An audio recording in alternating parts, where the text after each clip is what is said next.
Whenever I see a player really struggling with hooking the ball, one of the first places I look is how is the club exiting. And a lot of times with a player who's hitting hooks, we see the knees are staying too bent, too long. We see that right arm kind of racing away from the body, and we see that club face really shut. So if we look at this body position, there's just a lot of lateral motion going on with not a lot of rotation or extension in the legs.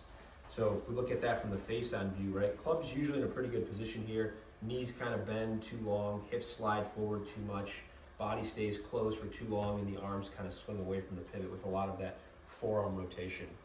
So what we need to do is we need to really speed up the torso, get the torso and shoulders opening a little bit faster through impact. What that would do is it would delay the closure rate of the face a little bit, so the face just isn't closing over as much coming through impact, and it would keep the path moving straighter through the golf ball, not so far out to the right with this feel.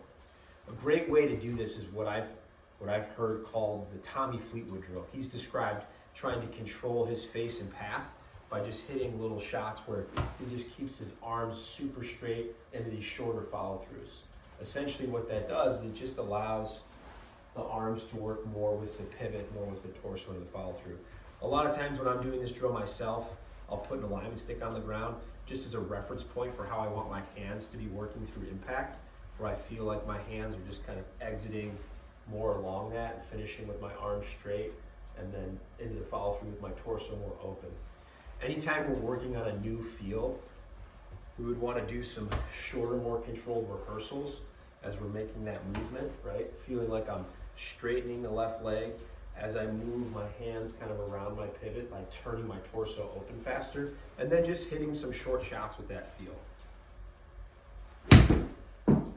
So now I'm into the follow-through. I can check and look to make sure my right arm is over top of that stick. I've done that movement correctly, and I can kind of rehearse and do it again. As I get better at doing the motion in rehearsals and slower speeds with the golf ball, I can then start to add speed and work into fuller shots with this sensation. Right, again, exiting with the arm over here, straightening up, eventually working into full shots as I feel more comfortable with that. So that's a great drill for players who are struggling with kind of bending the knees too much coming through the bottom part of the swing, a little bit too much slide, and a little bit too much flip of the hands coming through. So keeping the arms straighter into the follow through and speeding up how the torso is opening. Again, if you're a player who is struggling with pulling or fading the golf ball, if the face is the reason for the pull, this might be for you, but this is more for players who are swinging too far to the right and struggle with hitting pushes, overdraws, and hooks.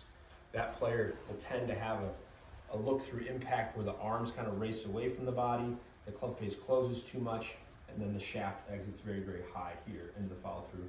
You know, path numbers 4+ to the right if you're on a track band or a quad, right? Those are going to be some pretty big draws. You start getting that path 5, 6 to the right. So we need to start getting that body opening faster, getting that club exiting more left, and controlling the face a little bit better through impact here. But essentially we're just going about halfway back in the backswing, and then just feeling like we exit more left on the way through and feel our arms move more around our body while our right arm stays very, very straight. So swing it back, arms lower, and then exit left. You might actually see, because it should delay some of the face rotation coming through, you might actually see yourself, because we're trying to prevent the hook, obviously, so you might see the ball actually fade a little bit. That's okay, right? And we're just trying to get that sensation of the arms moving kind of with the torso a little bit more, getting that right arm staying closer to our body on the way through, and just not racing away so much on the way through the shot. So practice swings of just kind of arms straight, and then trying to do that same sensation on the golf ball.